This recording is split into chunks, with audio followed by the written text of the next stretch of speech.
출애굽한 이스라엘 백성들의 모습을 보면서 또 그들의 행동에 보면서 때로는 우리는 그들의 행동과 모습을 이해하기 어려운 때가 많이 있습니다.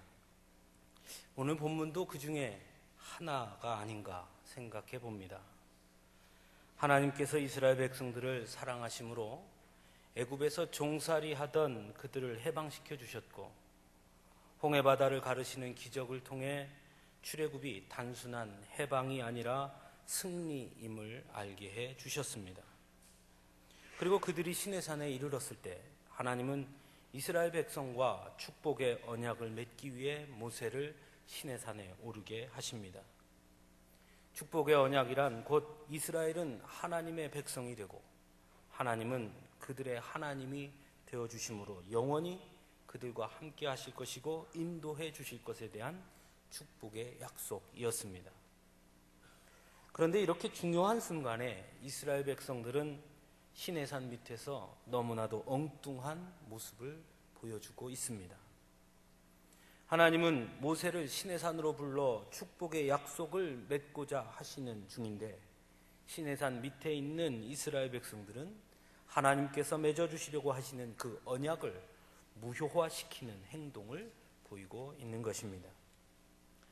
오늘 본문 1절에 보면 모세가 시내산으로 올라간 지 40여일이 지나도 내려오지 않자 이스라엘 백성들은 아론에게 몰려가 일어나라, 우리를 위하여 우리를 인도할 신을 만들라 라고 종용하며 금송아지를 만들게 합니다. 물론 이스라엘 백성들의 이러한 행동에도 나름 이유도 있을 수 있고 또 한편으론 이해할 수 있는 면도 있을 수 있습니다. 무엇보다 모세가 40여일이 지나도 내려오지 않으므로 이스라엘 백성들 생각에 정말 모세가 다시 오는 것은 맞는 것인지 하는 불안함을 가졌을 수도 있습니다. 또한 시내산 위에서 하나님과 모세가 맺는 언약의 내용이 구체적으로 무엇인지 그들이 몰랐기 때문에 이런 행동을 한 것이다 라고 이해해 줄 수도 있습니다. 하지만 오늘 본문은 이스라엘 백성들의 이러한 행동의 원인이 그런 것에 있지 아니하고 신앙의 근본적인 문제에 있음을 분명하게 증거하고 있습니다. 이스라엘 백성들이 아론에게 몰려가서 종용한 말을 보면 철저하게 이스라엘 백성들 자신이 주어가 되어 있음을 보게 됩니다. 즉 하나님의 존재까지도 철저하게 자신들을 위해서였다라는 것입니다.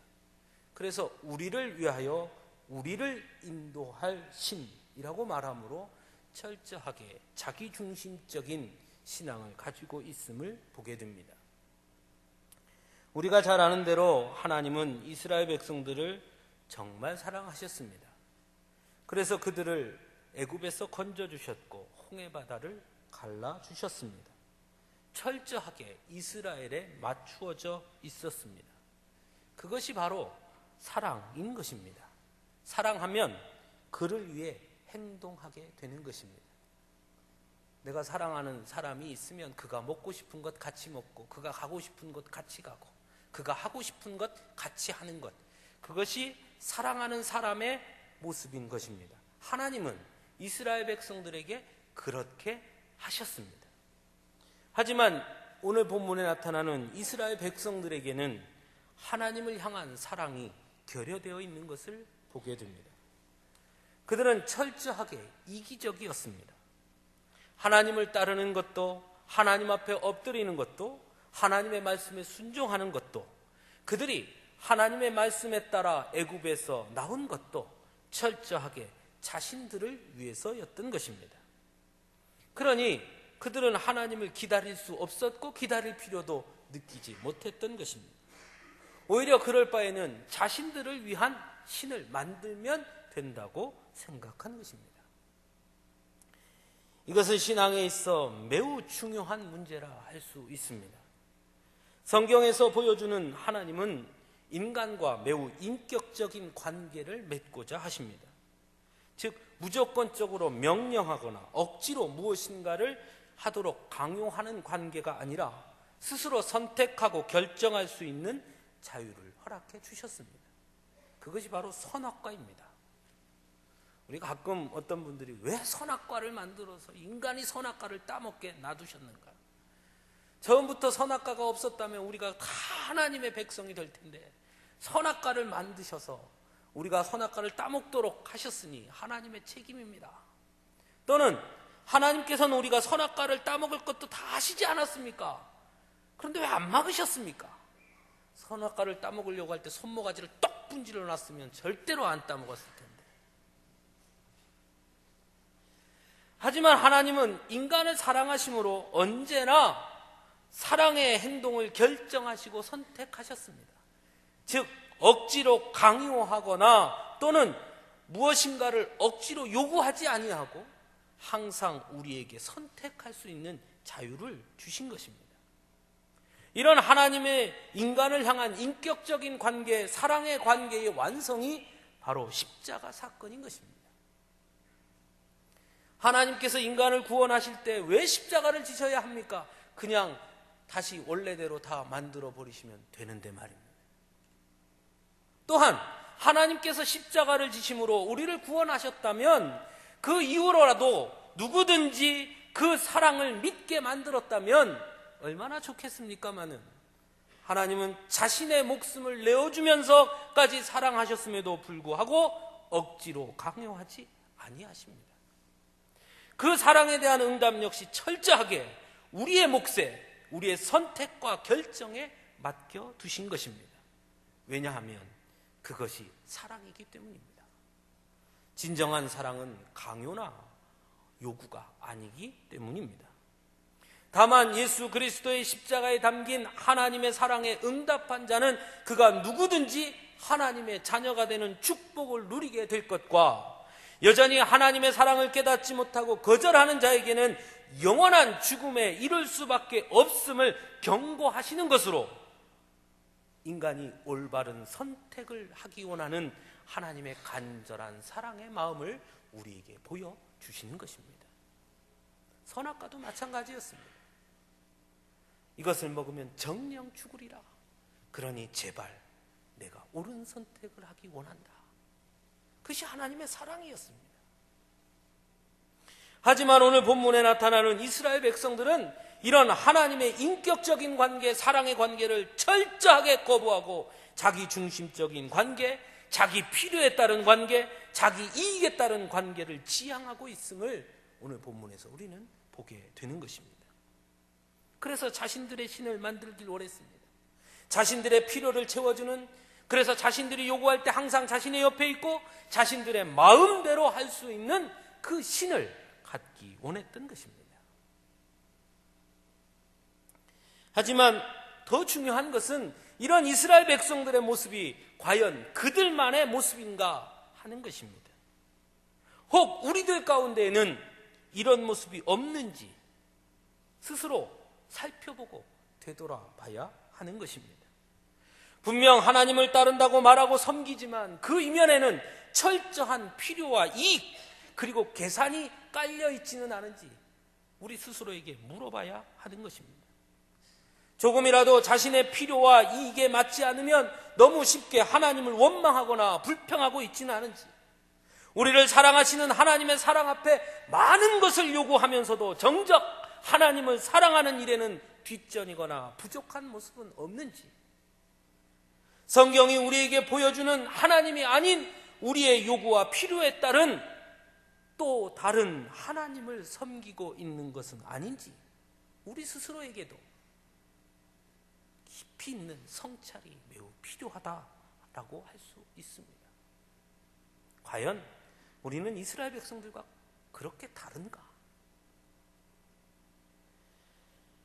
이스라엘 백성들보다 더 이해할 수 없는 사람도 오늘 본문에 나옵니다. 바로 아론입니다. 물론 아론의 입장을 옹호하는 면에서 보면 이해할 수도 있습니다. 먼저 백성들이 찾아와서 아론에게 일어나라 라고 한 것으로 보아 아론은 백성들의 요구에 위협을 느꼈을 수 있습니다. 즉 아론이 거절했다가는 백성들이 아론에게 해코지를 할 것이라고 여겼을 수도 있습니다. 그래서 어쩔 수 없이 그리했다라고 변명할 수도 있을 것입니다.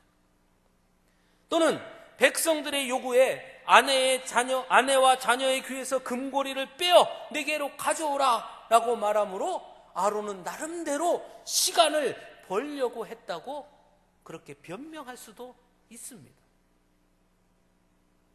집에 있는 금고리를 가지고 오는 것은 괜찮은데 아내의 귀에 걸려있는 금고리를 다시 빼서 갖고 오는 게 쉽지 않잖아요. 그죠? 남자분들 다 아시죠? 그 참 쉽지 않잖아요. 근데 그거를 빼갖고 오라는 게 얼마나 어려운 일입니까? 그러니 그 시간 동안 혹 그 시간 안에 모세가 내려오면 얼마나 좋을까? 그래서 난 나름대로 시간을 벌려고 애썼습니다 라고 변명할 수도 있을 것입니다. 하지만 금송아지를 만든 후에 아론이 한 말과 행동을 보면 아론 역시 매우 큰 문제를 가지고 있었음을 우리는 보게 됩니다. 본문 5절에 보면 아론은 금송아지를 만들고 그 앞에 제단을 쌓고 내일은 여호와의 절일이니라 라고 공포합니다. 여기서 여호와의 절일이라 라는 말은 출애굽기 12장 14절에서는 유월절 절기와 관련해서 사용했고 출애굽기 23장 14절에서 17절에서는 이스라엘의 3대 절기와 관련되어 사용된 말이었습니다. 그런데 그 말을 철저하게 여호와 하나님께 사용할 수 있는 그 말을 아론은 금송아지를 만들고 금송아지에게 여호와의 절일이라 라는 말을 사용하고 있는 것입니다. 즉 백성들이 금송아지를 보고 4절에 이스라엘아 이는 너희를 애굽 땅에서 인도하여 낸 너희의 신이로다 라고 한 말을 아론 역시 그대로 수용하고 인정하고 있는 것입니다. 이것의 문제는 아론이 하나님께서 출애굽 과정에 행하셨던 그 모든 일을 완전하게 부정하고 있다는 것을 의미하는 것입니다. 금송아지가 하나님을 대신할 수 있다고 그 역시 그렇게 여기고 있었다는 것입니다.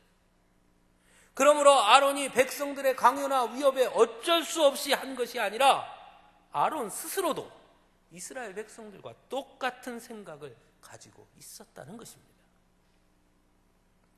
여러분, 아론이 누구입니까? 아론은 하나님께서 세우신 제사장입니다. 그는 하나님께서 애굽에 재앙을 내리실 때에 모세의 곁에서 항상 함께 그 모든 것을 목도한 사람이었습니다. 모세를 대신해서 바로에게 하나님의 말씀을 선포한 사람이 바로 아론이었습니다. 그러므로 백성들이 아무리 요구하고 강요한다 하더라도 정말 올바로 된 사람이라면 오히려 백성들을 설득하거나 올바른 길로 가도록 인도해야 하는 것이 아론의 올바른 역할이라 할 수 있었을 것입니다. 그럼에도 불구하고 아론은 상황에 따라 현실을 내세우며 환경을 따라 자신이 만든 금송아지가 하나님을 대신한다고 고백하고 있는 것입니다.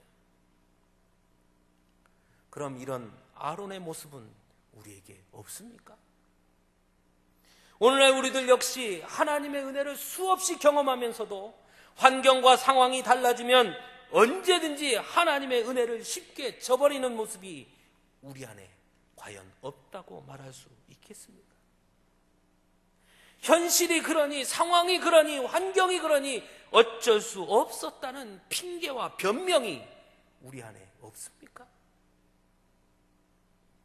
믿음의 길에는 핑계와 변명은 있을 수 없는 것입니다.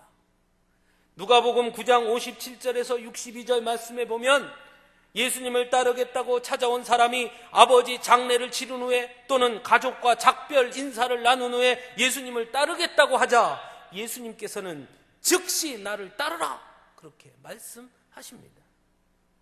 이것은 가족과 인사를 나누는 것이나 아버지 장례를 치르는 것이 중요한 일이 아니라는 말씀이 아니라 예수님을 따르는 일에는 그 어떤 것도 변명이나 핑계 또는 우선순위가 될 수 없다는 것을 말씀하고 있는 것입니다. 즉 믿음의 길에는 어떠한 핑계도 변명도 용납할 수 없다는 것입니다. 아론은 이것을 몰랐던 것입니다. 즉 아론도 이스라엘 백성들도 하나님과 함께 동행하는 그 가운데서도 올바른 하나님을 만나지 못했던 것입니다. 그러나 모세는 달랐습니다. 이스라엘 백성들과 아론의 이런 모습을 보신 하나님은 진노하십니다. 그리고 모세에게 이스라엘 백성들을 모두 진멸할 것임을 말씀하십니다. 그리고 모세를 통해 내가 너로 큰 민족을 이루게 하겠다, 그렇게 말씀하십니다. 그러나 모세는 그런 하나님 앞에 자신의 목숨을 걸고 하나님의 뜻을 돌이킬 것을 간청합니다. 만일 모세 역시 이스라엘 백성들과 같이 자신의 필요와 이익을 위해 하나님을 따르고 섬겼더라면 하나님의 뜻을 돌이킬 이유가 모세에게는 하나도 없습니다. 오히려 어쩌면 모세 입장에서는 더 좋은 기회라 생각할 수도 있었을 것입니다. 출애굽한 이스라엘 백성들은 작은 일만 생기면 모세를 찾아와 모세를 괴롭혔고 원망했고, 어떤 경우에는 모세에게 책임을 전가했고, 어떤 경우에는 모세를 죽이려고까지 했던 자들이 바로 이스라엘 백성들이었습니다. 그런 이스라엘 백성들을 생각하면 모세 입장에서는 오히려 잘된 일일 수도 있습니다. 하지만 모세는 하나님의 뜻을 받아들이지 않습니다. 오히려 하나님의 뜻을 돌이킬 것을 간청합니다. 그럴 수 없습니다. 그렇게 해서는 안 됩니다. 왜냐하면 모세는 하나님의 은혜를, 하나님께서 행하셨던 그 놀라우신 능력을 분명하게 기억하고 있었기 때문이었습니다. 13절에서 모세는 주의 종 아브라함과 이삭과 이스라엘을 기억하소서라고 하나님 앞에 간구합니다. 즉 모세는 출애굽의 역사와 은혜뿐만 아니라 아브라함의 하나님, 이삭의 하나님, 야곱의 하나님이 행하셨던 그 크신 사랑과 은혜를 그는 모두 기억하고 있었던 것입니다. 그래서 그는 아론과 달랄 수 있었습니다. 상황과 환경이 어떻게 변하든지 그는 흔들리지 않았습니다. 주께서 그들을 위하여 주를 가리켜 맹세하여 이르시기를 내가 너희의 자손을 하늘의 별처럼 많게 하고 내가 허락한 이 온 땅을 너희의 자손에게 주어 영원한 기업이 되게 하리라 하셨나이다 라고 하나님의 약속을 다시 한번 하나님 앞에 되뇌입니다. 하나님의 약속 앞에 철저하게 서 있는 모세의 모습을 우리는 이 말씀을 통해 보게 되는 것입니다. 즉 모세는 하나님은 곧 아브라함의 하나님, 이삭의 하나님, 야곱의 하나님이 곧 나의 하나님이시며 그 하나님만이 나의 하나님이심을 분명하게 고백하고 있는 것입니다. 다른 어떤 것도 하나님을 대신할 수 없습니다. 금송아지가 하나님을 대신할 수 없습니다 라고 모세는 분명하게 고백하고 있는 것입니다. 어떻게 그럴 수 있었습니까? 모세는 하나님의 언약에 대한 확실한 믿음과 확신이 있었기 때문이었습니다. 사랑하는 성도 여러분, 여러분은 믿음이 무엇이라고 생각하십니까? 아니, 여러분에게 하나님은 어떤 분이라고 생각하십니까? 하나님과 여러분의 관계는 지금 어떠하십니까? 오늘 본문을 통해 우리는 이 질문에 진지하게 대답할 수 있어야 합니다. 믿음은 말로 하는 것이 아닙니다. 믿음은 하나님의 약속을 끝까지 믿는 것입니다. 믿음은 하나님의 은혜를 매 순간 기억하는 것이고 우리를 십자가에 죽기까지 사랑하신 그 하나님만이 곧 우리의 하나님이심을 분명하게 인정하고 받아들이는 것입니다. 상황과 환경에 따라 현실에 따라 달라지거나 변할 수 있는 것이 아닙니다. 믿음은 나를 위한 하나님이 아니라 하나님을 위한 내가 됨을 인정하는 것입니다.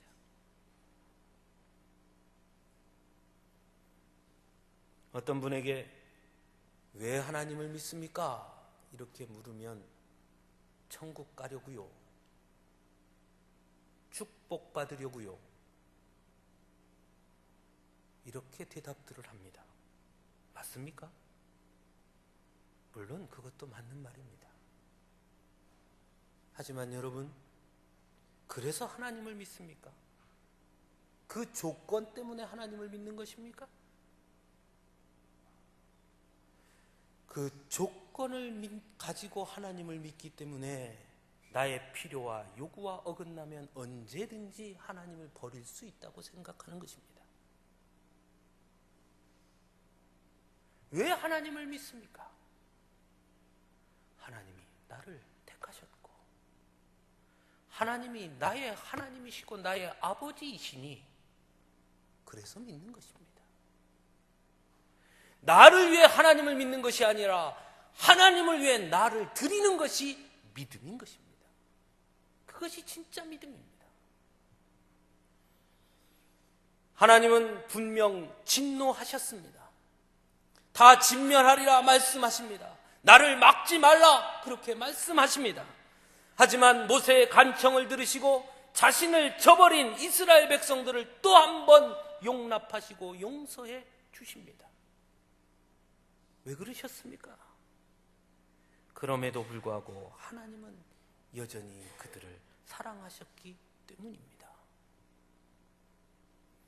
하나님은 이스라엘 백성들과 지배자와 피지배자의 관계나 주인과 종의 관계가 아닌, 그래서 굴복시키거나 강요하는 그런 관계가 아닌 여전히 인격적인 관계를 맺기 원하시고 사랑의 관계를 맺기 원하시는 분이시기 때문에, 그래서 또 한 번 사랑의 손길, 용서의 손길을 이스라엘 백성들에게 내미신 것입니다. 즉 인간을 향한 끝없는 사랑이 결국 하나님으로 하여금 다시 그들을 용서하게 하는 것입니다. 사랑하는 성도 여러분, 이제 우리가 응답해야 하지 않겠습니까? 과연 우리는 하나님과 어떤 관계를 맺어야 하는 것입니까? 하나님께서는 지금도 여전히 우리와 인격적이고 사랑의 관계를 맺기를 원하십니다. 그래서 여전히 우리에게 손을 내미십니다.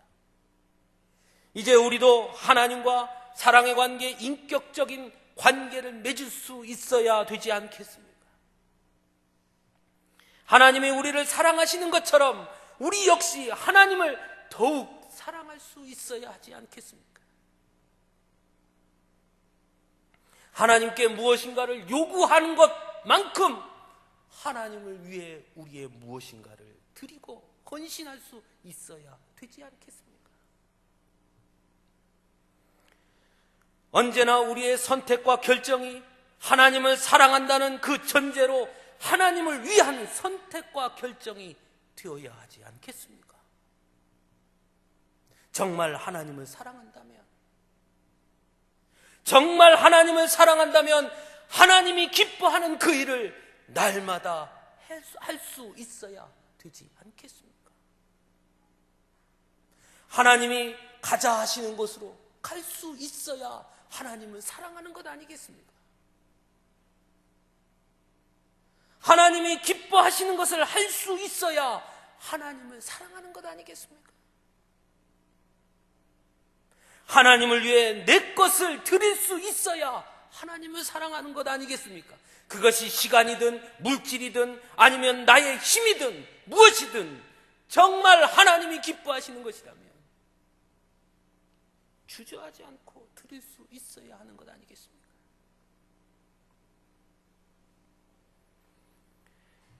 우리는 하나님께 참 많은 것을 요구합니다.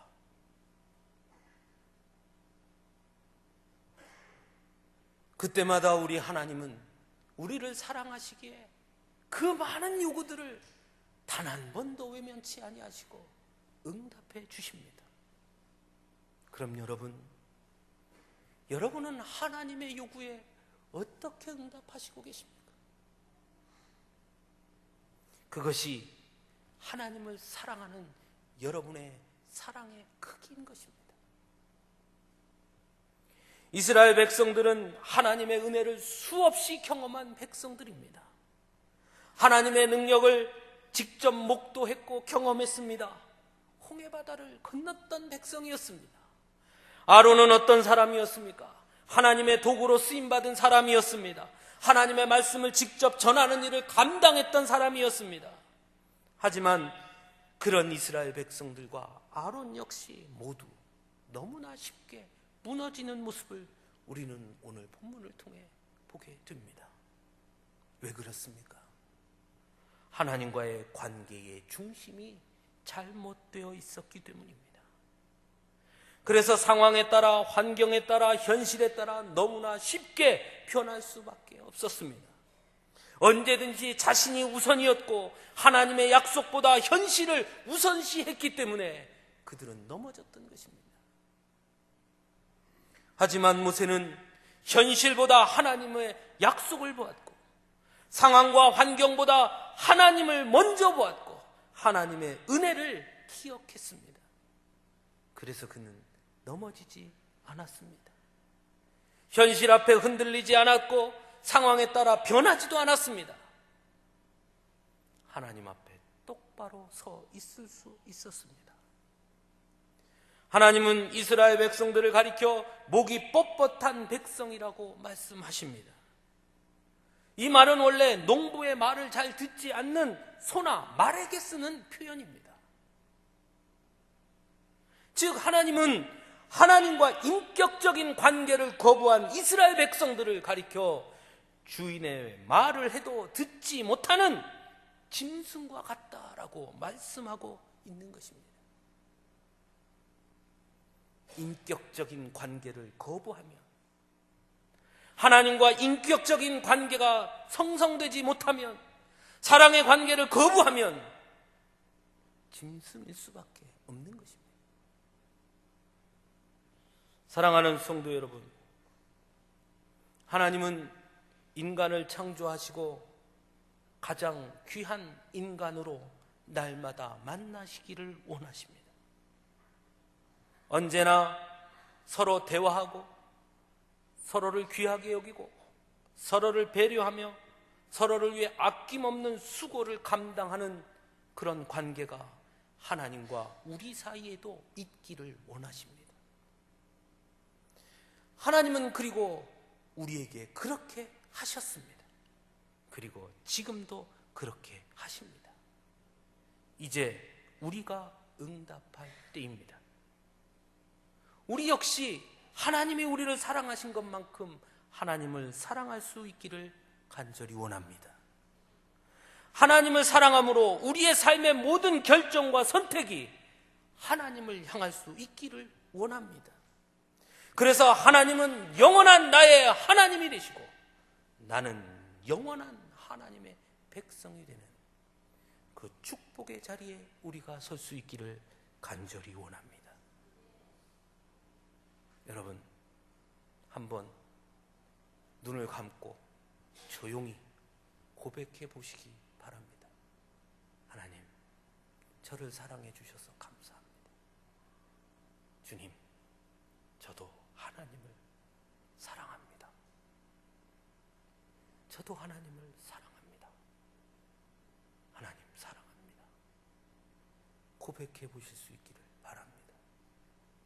그 고백이 여러분의 순간순간 삶의 자리자리마다 어떠한 상황과 환경과 현실에 있다 할지라도 그 고백이 여러분을 지켜줄 것입니다. 함께 기도하겠습니다. 사랑의 주님,